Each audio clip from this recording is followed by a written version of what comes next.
Sejam todos bem-vindos a mais um podcast da nossa querida e amada Escola Sabatina Viva. Que bom que você está aqui conosco, fazendo parte dessa história, parando o seu tempo para poder meditar na Palavra de Deus.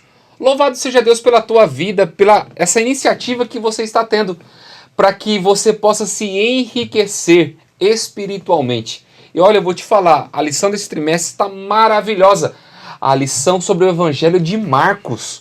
Você não pode ficar sem esse conteúdo, filho de Deus. Vai lá, baixa o aplicativo Escola Sabatina. Você pode escolher o idioma que você quiser. Você pode ver o nosso podcast dentro do aplicativo da lição da Escola Sabatina. Ali tem várias formas para você poder estudar a palavra do Senhor. Não fique sem esse conteúdo.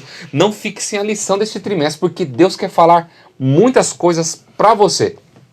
E estamos aqui chegando na lição 5, e eu vou falar para você, nós estamos aqui em pleno final de julho. Se você ainda, em 2024, não deu aquela moralzinha pra gente de ir lá no YouTube, vai lá, filho de Deus, dá uma moral pra gente, ajuda a gente a vencer na vida. @PaulistaLeste, tá vendo aqui embaixo? Clica no sininho e se inscreva no nosso canal. Ou vai lá no Instagram, mips.apl, tá vendo aqui embaixo, no GC? Você vai poder começar a nos seguir e vai ficar por dentro de todo o conteúdo da nossa Escola Sabatina. Vai lá, dá essa moral pra gente, ajuda a gente a divulgar mais sobre Jesus e você vai fazer parte dessa história, tá bom? Muito bem, queridos. Nossos amigos, depois da lição 3, passaram a lição 4, vieram aqui agora para poder nos ajudar novamente. Pastor Giovanni Teodoro. Lembre-se desse nome, hein? Lá do distrito do Jardim das Oliveiras. Muito obrigado por estar aqui conosco, meu querido. Manda um abraço pro teu povo novamente. Pastor Léo, privilégio estar aqui mais uma vez. Obrigado pelo convite. O tempo aqui passa rápido, voa. Mas eu quero mandar um abraço para a turma do Jardim das Oliveiras. Deus continue abençoando vocês. Para minha família, para minha esposa, para a Dai. E para o Otto também, que veio aí para alegrar a nossa vida. Amém. Papaizinho novo, né? Isso é top demais. E essas olheiras, filha, aconteceu alguma coisa? Pois é. Isso é normal. A vida muda, né? Início. Pastor Yuri Prada. Senhor Pastor Yuri Prada. Deus seja louvado pela tua vida. Muito obrigado por estar aqui conosco, meu querido. Amém, Pastor Léo. Alegria poder voltar aqui junto com os colegas, também com os amigos aqui de ministério, Pastor Giovanni, Pastor Marcos. Que alegria poder estar aqui mais uma vez para estudarmos aqui livro de Marcos, continuarmos estudando o livro de Marcos e hoje vermos aqui os milagres que foram realizados à margem de um lago tão especial para Jesus. Isso aí. Pastor Marcos Lemes, nosso mestre, muito obrigado por estar aqui conosco. Que Deus te abençoe, meu querido, diretamente do distrito de São Mateus. O pastor Yuri, para quem não se lembra, é pastor da comunidade hispana. De los hermanos hispanos. É isso aí. Lá a central fica no Brás, né? E temos em mais 4 igrejas, né? Nós temos 5 igrejas no total. A nossa central fica ali no Brás, ali na região do Pari. Temos uma igreja ali na região da Vila Medeiros também, outra na Penha, outra igreja no Belém e uma outra igreja ali no Hermelino Matarazzo também. Oh, show de bola. E pastor Marcos, muito obrigado por estar aqui conosco. Deus te abençoe, meu querido. Pastor Leonardo, uma alegria, viu? Mais uma vez, né? Estarmos juntos com os amigos aqui para partilharmos dessa lição tão importante. E como é a nossa última participação do trimestre, eu não posso deixar de mandar um beijo, um abraço para a Fabiana, minha esposa, para o Daniel e para a Beatriz, meus filhinhos, e também para o pessoal da igreja de São Mateus, do Jardim Quarto Centenário, que Deus possa abençoar muito eles, assim como o distrito de todos vocês aí, toda a PL. Amém. Muito bem. Vamos começar o estudo da lição 5, Milagres à Margem do Lago. Pastor Marcos, o senhor pode orar para nós nesse momento, por favor? Oremos. Querido Pai que habita nos altos céus, agradecemos a Ti pela oportunidade que temos de partilharmos o conhecimento, as impressões que temos desses capítulos tão marcantes do livro de Marcos. Usa-nos através do poder do Espírito Santo para que esse momento seja um momento que ajude as pessoas a terem uma visão mais ampla dos milagres à margem do lago que Jesus realizou.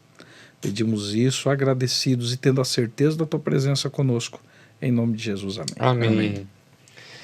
Muito bem, Marcos capítulo 5, verso 19 diz: Jesus, porém, não o permitiu, ao contrário, ordenou-lhe: vá para sua casa, para os seus parentes, e conte-lhes tudo o que o Senhor fez por você e como teve compaixão de você.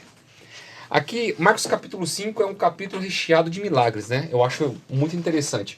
Capítulo 4 termina Jesus chegando à margem do rio, do mar ali da Galileia, e de repente ele começa agora a fazer uma série de milagres.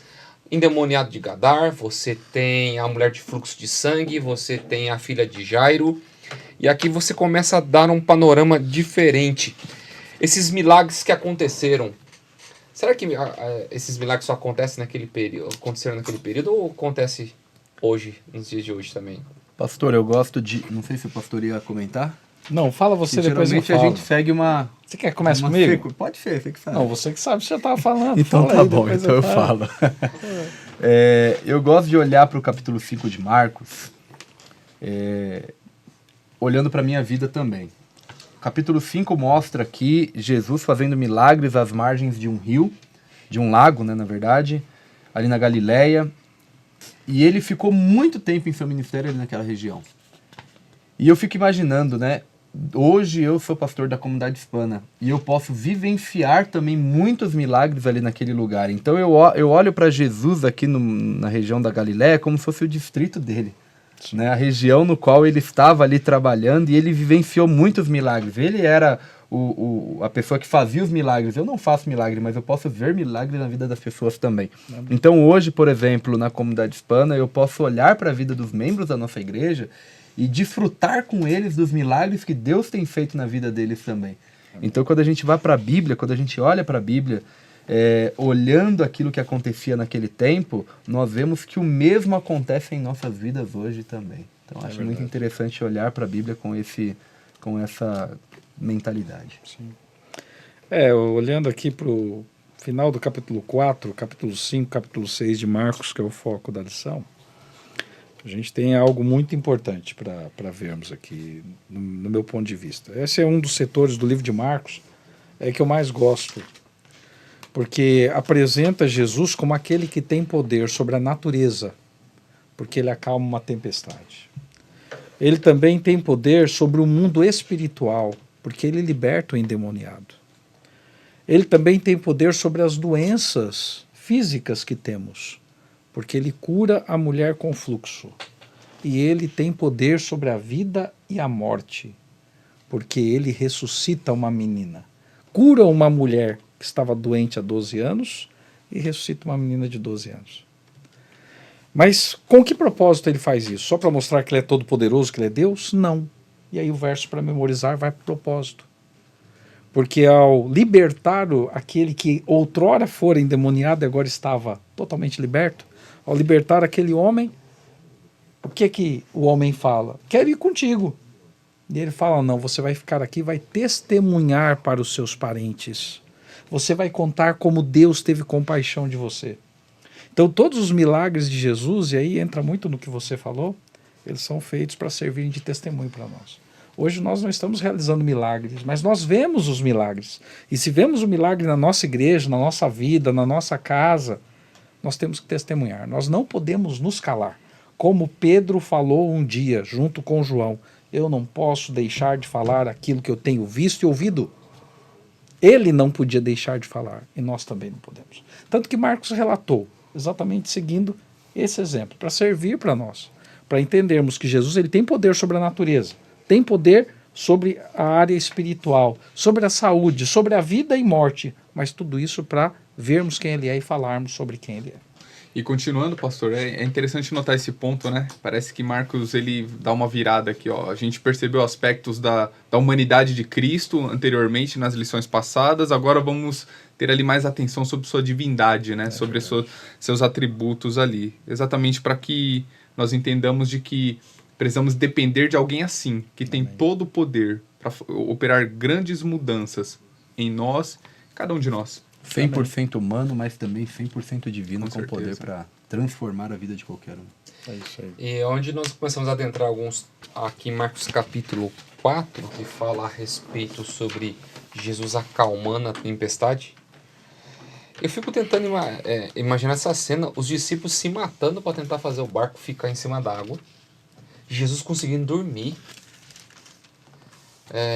Eu sei que Jesus ele estava tentando mostrar que os discípulos deveriam aprender a ser mais dependentes dele, Claro. confiar mais nele. E uma das coisas que me chama a atenção, que eu queria chamar para você aí, que é nosso professor, Jesus ele acalma a tempestade e todos que estão dentro do barco sofrem por conta da tempestade. E uma das lições que a gente pode tirar disso é que quando a chuva vem para todo mundo. Não é para alguns. Daí tem gente que se pergunta, mas por que eu sofro? Todos sofrem. Mas por que eu tenho que passar por... Todo mundo vai passar. A diferença é, eu acredito que a tempestade vai parar ou ela vai continuar e eu vou me afundar. Como que a gente pode trazer esse paralelo aí para os nossos irmãos? Eu acho que é entendendo que Deus está no domínio da história, né? Por que Jesus dormia tranquilamente em meio à tempestade? Porque ele sabia que aquilo não era o fim, ele nem ia morrer afogado no laguinho. Jesus não tinha tomado Zopidem, não tinha tomado Exatamente. Paco, nem diazepam, não tinha tomado nada. Não tinha remédio para dormir naquela época. O remédio para dormir de Jesus era a confiança. Era a paz que ele tinha. Era a paz que ele tinha. E essa paz ele quer dar para nós. Né? No Evangelho de João ele fala, deixo-vos a paz vos dou. Ele quer dar para nós. O problema é que às vezes nós estamos com Jesus no barco, passamos pela tempestade e fazemos de tudo para aplacar, menos buscar aquele que tem poder para aplacar a tempestade, que é Jesus. Porque vocês veem, eles buscaram Jesus como a última alternativa, não tinha jeito mais. Eles tentavam tirar água do barco, não conseguiam, estavam afundando, então eles falavam, vamos chamar Jesus. Senhor, acorda aí, por que o senhor dorme? E Jesus fala para eles, nossa, a fé de vocês é pequena. É claro que a questão, por exemplo, do tamanho da fé, não entra em julgamento aqui, mas eu quero só fazer um comentário sobre isso. Jesus disse que se nós tivéssemos a fé do tamanho de um grão de mostarda, moveríamos uma montanha. Eu já trabalhei vendendo grão de mostarda, antes de ser pastor local, que vendia materiais importados da Coreia para o Brasil. O grão de mostarda é muito pequeno. Tem o grão marronzinho e o amarelinho. Você pega um grão de arroz agulhinha, corta em 3, dá 1 grão de mostarda. E Jesus fala que se a nossa fé fosse daquele tamanhinho, a gente moveria uma montanha. Então, a questão não é o tamanho da fé, é ter fé. Enquanto os discípulos estavam tentando, por suas próprias forças, acabar com aquele momento difícil que eles passavam na tempestade, eles não estavam depositando fé em Jesus. Só que eles tiveram um momento de lucidez, e quando eles buscaram, Jesus foi lá e resolveu a situação. Então nós temos que buscar Jesus e entender que as tempestades da vida não são o fim. Mas Jesus vai trazer a solução para nós das nossas lutas, problemas e dificuldades. Isso também não quer dizer que tudo vai ser um mar de rosas. Eu tenho Jesus, está tudo resolvido. Ele é o gênio da lâmpada, ele é o nosso Aladim. Não é, ele não é. Mas ele vai estar conosco e vai nos dar força para superarmos os momentos de tempestade. Na parte final da lição aqui de domingo, diz o seguinte, quem é este, né? A pergunta dos discípulos, quem é este que o vento e o mar lhe obedecem? Então leva o leitor a preencher a resposta das palavras que faltam na revelação. Ele é o Filho de Deus, o próprio Senhor. Amém. Então, quando nós estamos com Cristo, independente da tempestade que nós venhamos experimentar ou vivenciar em nossa vida, Ele pode acalmar, Ele pode solucionar, Ele pode resolver qualquer problema da nossa vida, seja ele financeiro, seja ele um problema de saúde, seja ele um problema psicológico, seja o que for. Ele pode solucionar qualquer problema da nossa vida, qualquer tempestade Ele pode acalmar em nossa vida. E isso nos leva a entender também que Deus ele permite isso exatamente para que a gente dependa dele. Ele permite tempestades para que nós possamos repetir o mesmo apelo dos discípulos em solicitar ali a ajuda e a intervenção divina de Cristo. Sabe, aqui os discípulos eles tinham todos os elementos para confiar em Jesus. Eles já tinham visto e escutado muitas coisas acerca de Cristo. E assim, nós não temos evidência nenhuma de que nós podemos confiar em nós mesmos. Nós não temos poder para nada, nós não temos capacidade de mover nada.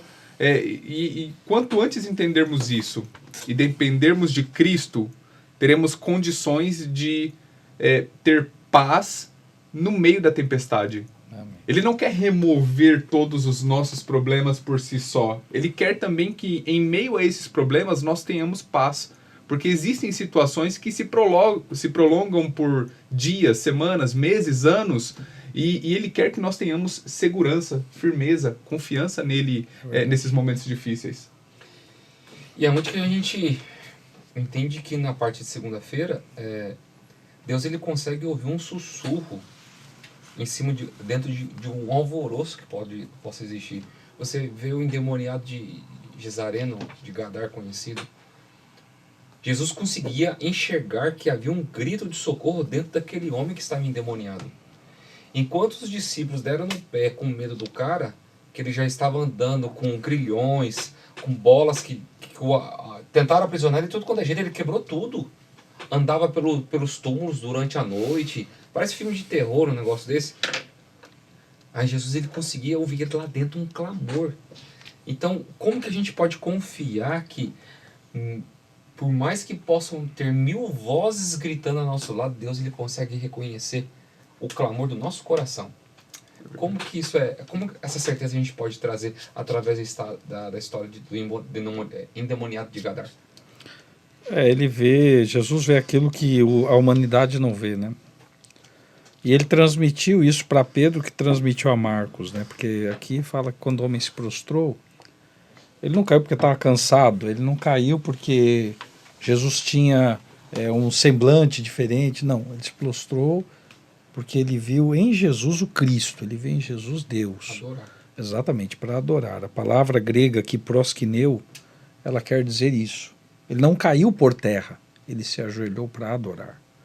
Em algum momento, mesmo sendo possuído pelos demônios, ele teve sanidade para adorar. Depois os demônios tomaram conta. E aí Jesus expulsou os demônios, libertou aquele homem, né? E a história do homem, como você falou, uma história que, se a gente olhar humanamente falando, é extremamente triste. Quebrando as algemas ou grilhões, como é dito na Bíblia, andando nu ou seminu e morando no cemitério. É história de filme de terror mesmo. Mas esse homem, quando foi liberto, para a cidade toda que o conhecia, deveria ser motivo de regozijo, de gozo, de alegria. Mas não foi. Por quê?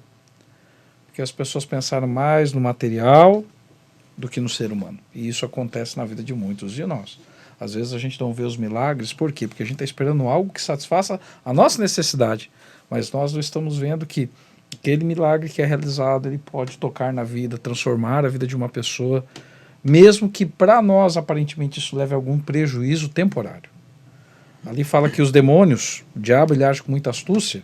Se Jesus teve poder para libertar, o que os demônios falaram? Eles falaram, então nos coloque nos porcos. Porque o objetivo deles era afastar Jesus da cidade. Mas mesmo com esse objetivo, Jesus não foi totalmente afastado, porque daí entra no verso para memorizar. As pessoas pediram para ele ir embora. E ele foi. Mas aquele discípulo foi a voz de Jesus naquele local.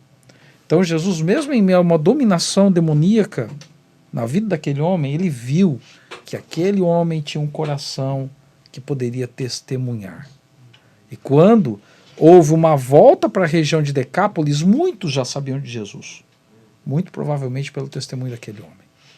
Então, Jesus ele vê que as pessoas, não importa qual seja a situação, por mais degradante que seja, elas podem ser usadas quando se colocam totalmente nas mãos dele. Sim. Existe a história de um homem que, quando foi no ano de 2011 aproximadamente, não era membro da igreja ainda, ele estava conhecendo a igreja adventista, e aí então diz a história que ele tinha o hábito de sair, de ir para baladas, essas coisas todas, estava em sua juventude, mas ele fez um propósito com Deus de parar de sair, de parar de beber, de tomar bebidas alcoólicas, enfim, de ter esse tipo de vida, né? Mas, quando foi em um período da vida ali, ele acabou, em algum momento, ele estava, acho que em uma viagem, algo assim, ele saiu com alguns amigos e acabou bebendo naquele dia. Ele estava em viagem, estava em um hotel, hospedado em um hotel.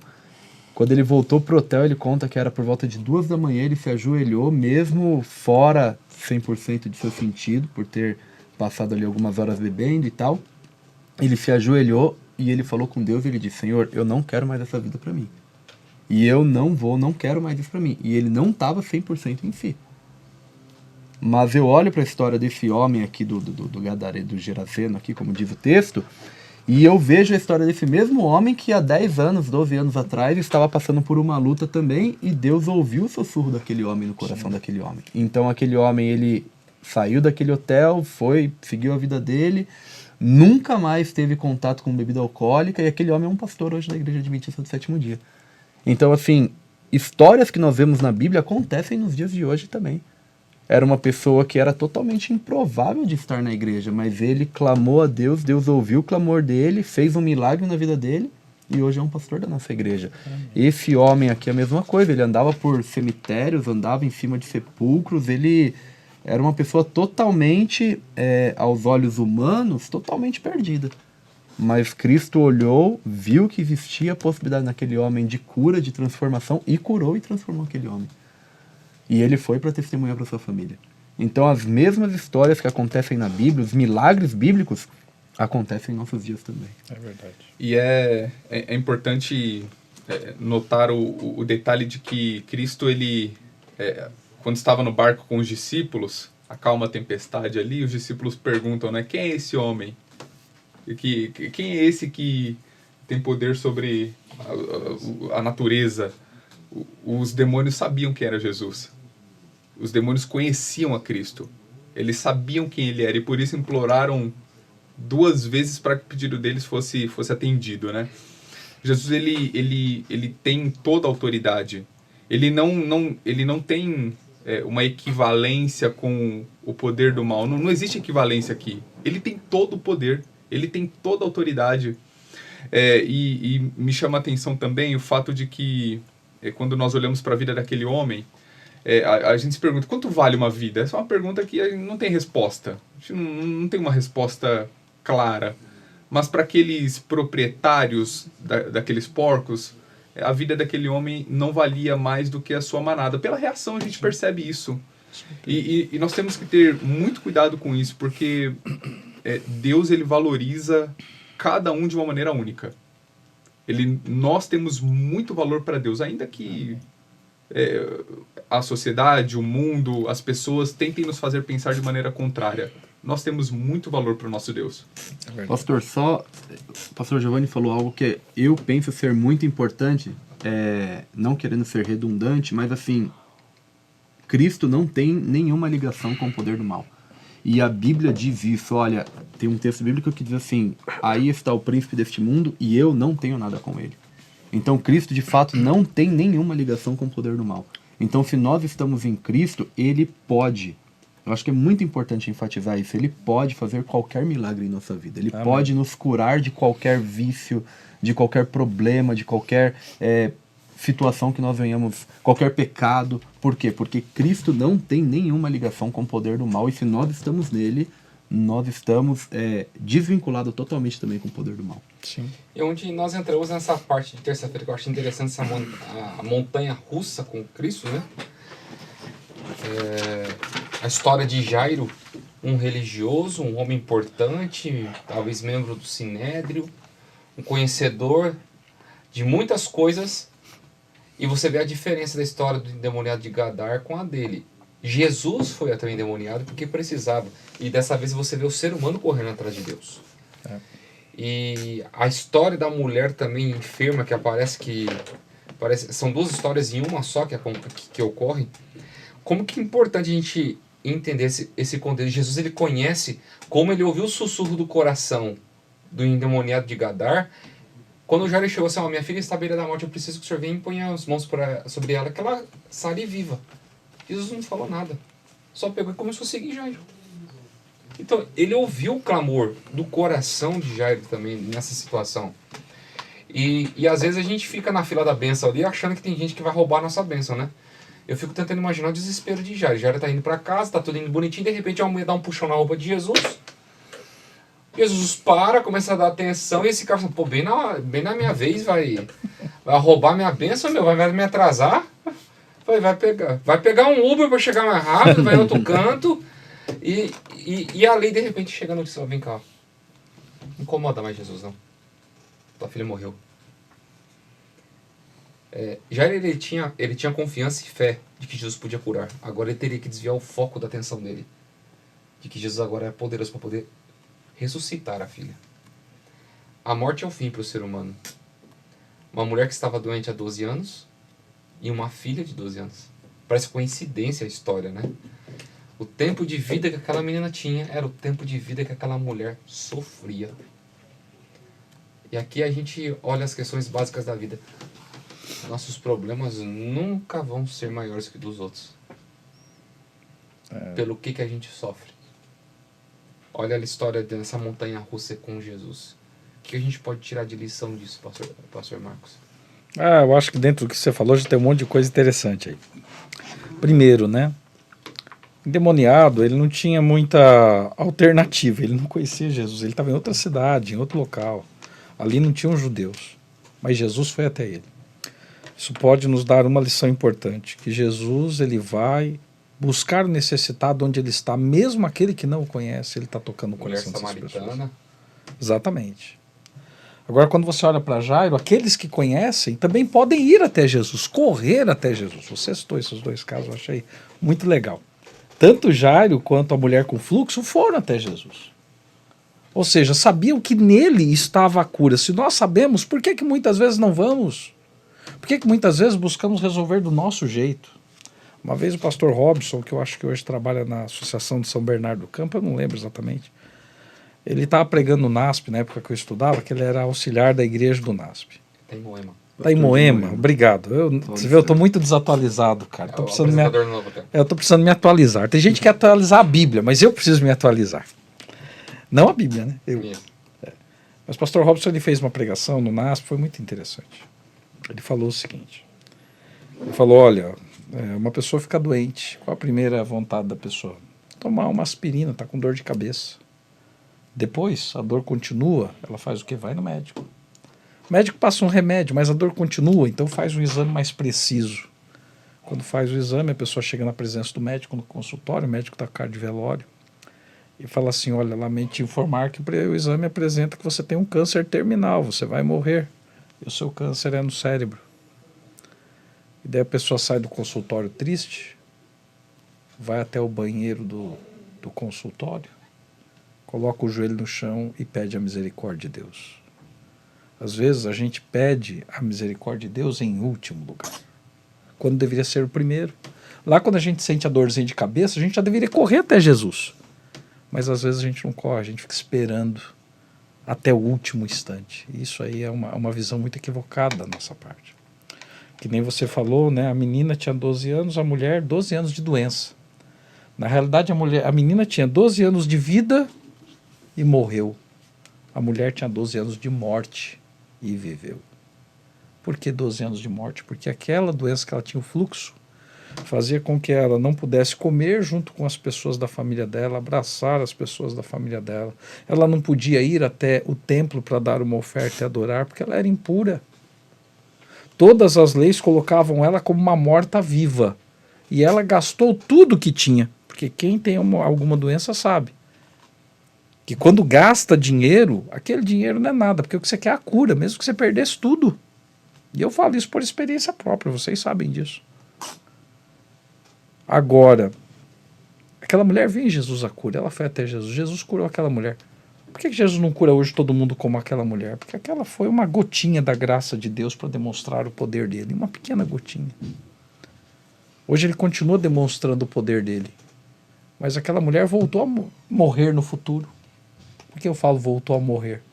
Porque ela vivia uma vida de morta-viva, como se fosse um zumbi. Mas no futuro, ela envelheceu e morreu. E está aguardando o momento da ressurreição. Todos nós podemos aguardar o momento da ressurreição para termos a vida plena em Jesus. Mas a vida plena, em gotas, ela se manifesta hoje. Se manifesta hoje quando nós sentimos o amor, o abraço, o carinho, quando testemunhamos, quando vemos mudanças de vida, como aquela mulher teve a oportunidade de presenciar. Então acho que essas histórias são fenomenais. Me segure, Yuri, senão não pode falar. Não. Sabedoria tem que ser jorrada. Não, que é isso. Aqui nós vemos mais uma vez aquela aquele método, aquela técnica do sanduíche, né, também. E a lição, ela retrata isso.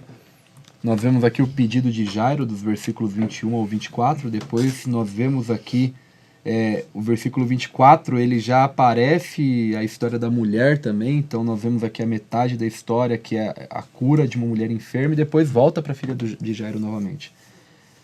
Jairo, ele era um dos principais ali, diz a Bíblia, né? Então ele era um líder religioso. Ele trabalhava ali na sinagoga, talvez fosse um professor também, porque a sinagoga também ela tinha, durante a semana ali também tinham aulas e tal. Então talvez fosse um professor também ali para a juventude. Mas Jesus, ele olha para aquele que era um principal e ele pensa, né? Talvez espera um pouquinho porque tem uma ali que é rejeitada, mas eu preciso atender ela.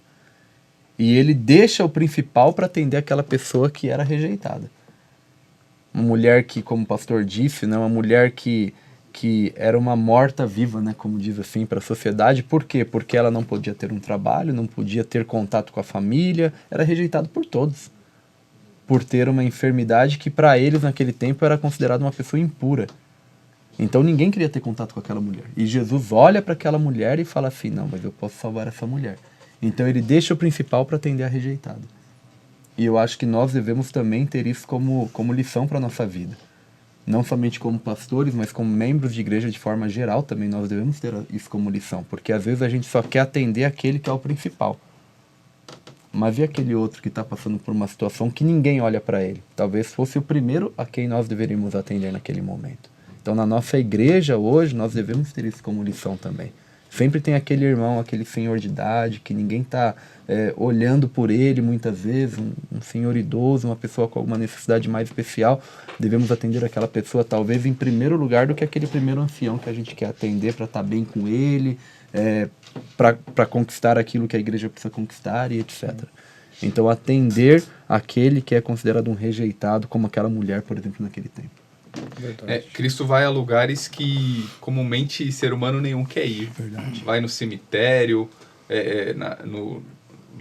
Nós vemos que Jesus ele frequenta lugares em que pouca gente quer ir, ou se não ninguém. E lidar com uma mulher nesse estágio de doença. Um detalhe que me chama a atenção na questão de Jairo é que, por ser um líder religioso, possivelmente Jairo talvez não tivesse nenhuma estima por Jesus, como seus pares não tinham também. Não tinham amizade com ele, ou até mesmo não gostasse de Jesus. Mas é interessante ver como essa situação abre uma oportunidade para que Jesus pudesse ter alguma influência sobre ele. Então, nós precisamos ser educados nesses momentos difíceis, permitir que Jesus tenha influência sobre nós. Amém. Irmos até Jesus. Não apenas reclamar, lamentar da vida, isso vai ser natural do nosso contexto, mas Jesus tem algo para fazer em nós, em meio a tudo isso. Fez algo na vida de Jairo, alcançou a Jairo, tornou Jairo uma testemunha dele. E assim, o pedido de Cristo de que as pessoas permanecessem em silêncio depois ali do seu milagre, geralmente isso parece algo extremamente difícil de se fazer, de se realizar, mas é interessante perceber de que o que Cristo faz por alguém se torna a pessoa automaticamente uma testemunha do poder dele. Sim. Torna automaticamente uma testemunha do que ele pode fazer na vida do ser humano. Então, que nós permitamos que ele faça isso em nós. Eu fico analisando esse contexto todo. Jesus acalma a tempestade, expulsa demônio, ressuscita a pessoa, ajuda as pessoas, cura, faz um monte de coisa. Coisas boas. E quando você começa a fazer coisas boas, você acaba tendo uma notoriedade pela população, pro lugar onde você é.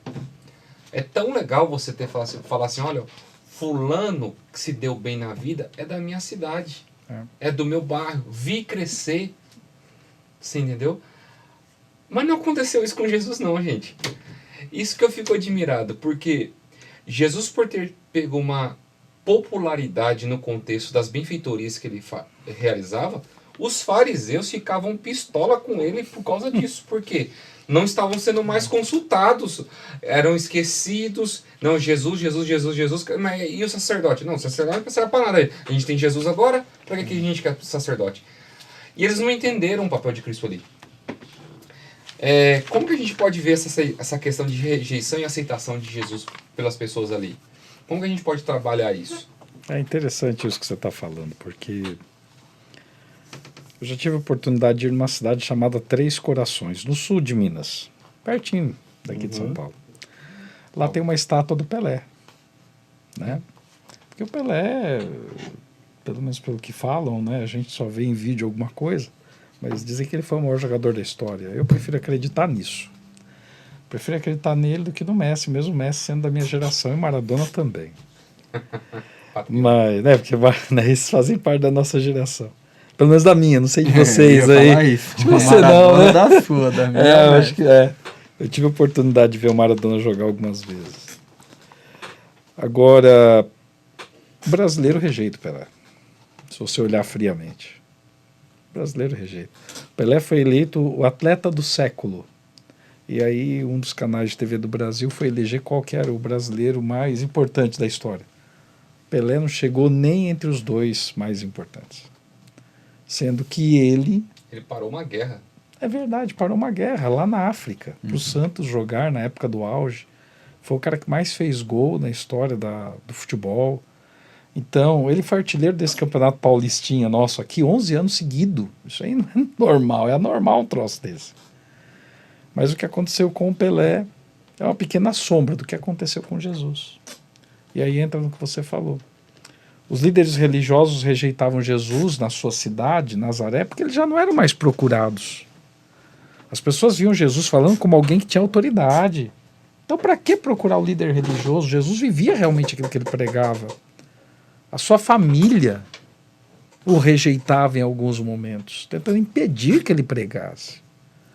E isso mostra para nós uma lição, que mesmo em meio a toda essa rejeição, Jesus não desistiu, ele não perdeu o foco. Mesmo quando seu primo e amigo João Batista foi preso, ele não perdeu o foco. Ele continuou a pregação. Porque enquanto João estava preso, ele e seus discípulos tinham a necessidade, o dever de continuar a missão, até porque João preparou o caminho para Jesus. E agora era a hora deles tomarem a frente no trabalho. E Jesus, mesmo sendo rejeitado, porque as pessoas, muitos falavam, mas eu conheço você desde criança. Se nós falássemos a nossa realidade, né, que está muito longe de Jesus. Mas eles poderiam dizer, eu joguei bola com você. A gente já foi no McDonald's e comemos uma casquinha juntos. Claro, se a gente trouxesse para a nossa realidade, né? Naquela época não existia. Acho que nem futebol, nem McDonald's. Com McDonald's, com certeza. Mas as pessoas rejeitavam exatamente pela proximidade. E a proximidade, muitas vezes, gera em algumas pessoas inveja. O coração humano é extremamente enganoso. E o coração humano enganou as pessoas daquela época. Nós temos que entender e passarmos a ter uma visão semelhante à de João Batista. O que importa é que ele cresça e eu diminua. Isso na nossa vida diária. Porque senão nós corremos o risco de, mesmo estando na igreja, sendo líderes espirituais, nós corremos o risco de querermos nos exaltar acima de Jesus e com isso rejeitarmos ele e sua obra. Então temos que entender que a obra está nas mãos dele e nós temos que ser diariamente dependentes dele, para testemunharmos dele e para que ele cresça. E se nós formos um nada, mas ele for grande e a graça estiver sobre nós, teremos a coroa da vida na volta de Jesus. Amém. Aqui na lição mostra ali, né, a respeito da morte de João Batista, e dando sequência àquilo que o pastor estava comentando aqui, diz o seguinte na lição: o silenciamento de João ocorreu ao mesmo tempo em que os apóstolos pregavam arrependimento, assim como o Batista havia feito. A morte de João prenuncia de Jesus. João foi morto e sepultado e é dito que teria ressuscitado, como aconteceria com Jesus. Essas histórias paralelas apontam para uma crise que seria enfrentada por Jesus e seus seguidores. Então, nós vemos que João, a morte dele foi terrível, né? Colocado ali a cabeça dele num prato para ser apresentado. Terrível. E a morte de Cristo também foi terrível. Jesus, ele levado a uma cruz, sem ter feito nada para ser levado daquela forma, para morrer daquela maneira. Ele é levado como o pior que existia naquele tempo. Ele é morto como o pior que existia naquele tempo. Ele é rejeitado pela sociedade, por todos ali até mesmo por alguns discípulos ali. Pedro, por exemplo, rejeitou Jesus, negou Jesus, outro que traiu Jesus e etc. Mas ele é levado e ele não deixa de confiar no Pai. Né? Então, muitas vezes no nosso mundo também, nos dias em que nós vivemos, nós somos rejeitados também, mas é importante, eu acho, que ter certeza do chamado que nós temos. Amém. Fomos chamados por Deus para viver uma vida. Eu não estou falando de um chamado pastoral, estou falando de um chamado de ser filho de Deus, de ser um servo de Deus. Porque nós somos chamados por Deus e às vezes nós somos rejeitados talvez na faculdade. Eu quero ser fiel à observância do sábado, por exemplo, e aí eu sou rejeitado na faculdade, sou motivo de zombaria por querer ser fiel a um princípio bíblico que todos deveriam ser, e aí eu sou rejeitado por conta disso. Então eu acho que é importante ter certeza do chamado de Deus para ser fiel àquilo que Ele nos propõe em nosso coração como princípio. João Batista foi fiel, deu a vida pela fidelidade. Cristo foi fiel, deu a vida pela fidelidade, mas existe a promessa da ressurreição. Se Cristo ressuscitou, nós também, ainda que venhamos passar pela morte, ressuscitaremos também. Todo seguidor de Cristo tem um passado, ou momentos do passado que causam vergonha. Todos. Isso é natural. E uma coisa que o inimigo ele quer é nos fazer desanimar, trazendo isso à tona, às vezes por outras pessoas, com o objetivo de nos descredibilizar. Era o que queriam fazer com Cristo, tornar a sua mensagem desacreditada. Quem é você? O texto de Marcos até vai usar o que eles falavam, não é esse o carpinteiro? Imagine que talvez eles usassem móveis que Jesus construiu. Pejorativo, né? Falava de forma pejorativa. Exatamente. O Evangelho de João até acrescenta que em determinado momento os líderes religiosos disseram, pelo menos nós temos pai, querendo talvez lançar alguma suspeita do nascimento virginal de Cristo. É verdade. Então, de que eles estavam, de que aquela história corria por ali. O inimigo vai tentar jogar situações vergonhosas na face dos servos de Deus. Vai querer para nos descredibilizar, para de alguma maneira nos fazer desanimar, deixarmos de dar o testemunho que Deus nos pede que assim o façamos, querer diminuir a nossa importância. E vale realmente fazer esse destaque que o pastor Yuri fez. Enquanto João Batista estava sendo morto, os discípulos estavam pregando. Enquanto talvez uma voz é silenciada, Deus levanta outras. Então a mensagem do Evangelho nunca deixará de ser pregada, e que sejamos todos nós instrumentos, nos permitamos a isso. E é onde que a gente entra na parte final da lição, que eu acho muito interessante, um tipo diferente de Messias. Enquanto Jesus estava falando sobre um reino espiritual, os discípulos estavam pensando no reino terrestre. Jesus, ele mostrava o conceito de missão, e eles estavam tentando compreender do jeito deles. Aqui eu queria fazer um paralelo, às vezes, em algumas questões que a gente enfrenta lá na igreja. Tem pessoas que não entendem o senso de missão e se rebelam contra a igreja. Criam um grupo de dissidentes para acharem que o seu senso de missão, que o Messias deles é mais importante que o nosso. E como que a gente pode trabalhar esse aspecto de união na missão para que nós não possamos ter uma igreja dividida em conceitos? Não, o jeito que a missão que eu tenho que fazer é essa daqui, não é assim. Jesus, ele abriu a compreensão a respeito sobre o que é a missio Dei, a missão de Deus. Não é da forma exclusiva como o pastor Giovanni pensa, como o pastor Yuri pensa. Deus, ele trabalha amplamente as suas frentes e não de uma forma única. Às vezes eu tô falando para alguém que acha que o que vai te salvar é porque você é vegetariano. Alguém acha que vai ser salvo porque guarda o sábado, ou dentre outras coisas. Não, Jesus está colocando um conceito muito amplo a respeito sobre a missão. A missão, ela é dada para pregar não da concepção humana, mas sobre a concepção divina. Como que a gente pode fazer esse panorama final? E vocês já podem fazer suas considerações finais, porque nosso tempo já está acabando. Então eu vejo que ele agiu de acordo com a circunstância. Jesus, ele viu uma circunstância e ele agia de acordo com a circunstância. Por exemplo, estava pregando, tinha um montão de gente para alimentar, e não tinha como alimentar. Então ele fez um milagre e alimentou todo mundo. Multiplicou pães e peixes. Jesus ele agia de acordo com a circunstância, não atendendo a expectativa humana, mas cumprindo o plano de Deus. Queriam entronizar Jesus rei. Ele fugiu do meio do povo e foi orar, exatamente para que o ego não crescesse, para que o plano de Deus continuasse se cumprindo na velocidade que Deus queria e do jeito que Deus queria. Então eu vejo que nós, como igreja, nós temos que entender isso, que Deus tem um plano. E nós temos que trabalhar de acordo com o plano dele. Às vezes queremos exaltar um ponto ou queremos diminuir outro, mas essa não é a vontade de Deus naquele momento. Então vamos cumprir a vontade de Deus para aquele momento. E hoje, mais do que nunca, quando você falou em termos de missão, aí eu tenho que falar isso também.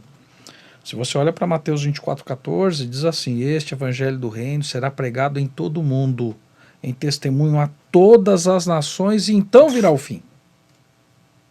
Jesus ele fez tudo para o evangelho alcançar o maior número de pessoas. Os apóstolos fizeram tudo para que na época deles o evangelho alcançasse a todos, tanto que Pedro e Paulo escreveram sobre isso.